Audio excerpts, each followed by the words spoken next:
ready for a physics rant related to one of Hank and John's YouTube channels? Well, I hope you are, because listen to this. You know how a spinning figure skater slows down when they extend their arms? That's conservation of angular momentum. Extending their arms moves some mass farther away from their body, which would increase their angular momentum. So their rotation speed slows down to compensate and keep their angular momentum the same. Something similar happens with the Earth and the Moon. What the frick? I understand it from a physics perspective, but the way they explained it is so confusing. This is why people hate physics. They get exposed to physics like this and they think, oh great, I can't understand it, and then they just get out and live a regular happy life. Not like me, the sad, lonely physics major. No, I'm not lonely. I love my friends.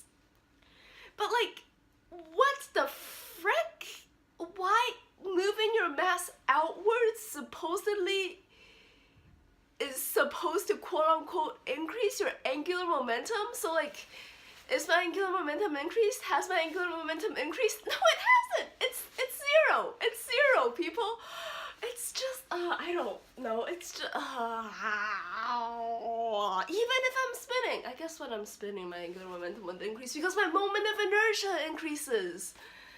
That's the whole reason. Moment of inertia. Just mention it and poof, everything clicks. Moment of inertia is like mass. Much like conservation of momentum, MV is conserved.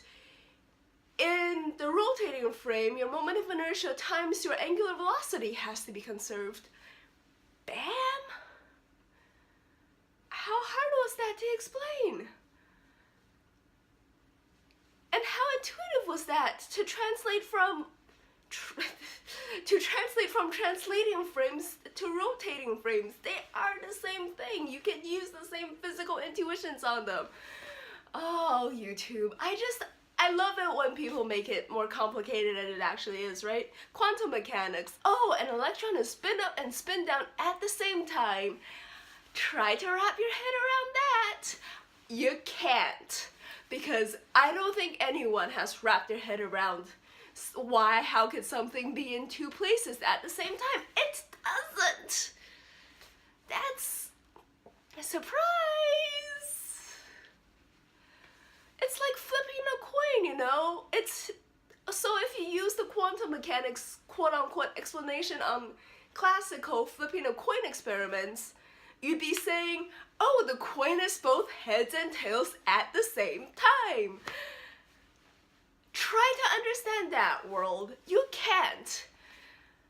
Because people just explain physics in such non-intuitive ways, making physics look like something that is only for smart people, but I could tell you that I am not smart. Okay? I know other people would disagree with me, but I chose physics because it came to me. It was the most intuitive subject for me to try to wrap my head around. It's so simple. And you know, with physics, you approach things from both the mathematical perspective and the intuition perspective, which is just so nice because in engineering, they pretty much ditch math, and in math, they pretty much ditch reality. But in physics, whichever direction you choose to come from, it works. And like the wave-particle duality too, like people treat it like, oh my god, it's both a wave and a particle. How unintuitive is that? Well, guess what? It's beautiful because you could use wave equations on the quantum mechanical system and you could use particle equations on the quantum mechanical system and they get you the same answers. And that for me is just so cool and really insane that it works that way. And it's beautiful. It's not both a particle and a wave. It's a quantum mechanical object that you can apply both sets of rules onto, which you can't do with classical particles and classical waves. So if you ask me, the classical ones are the weird ones.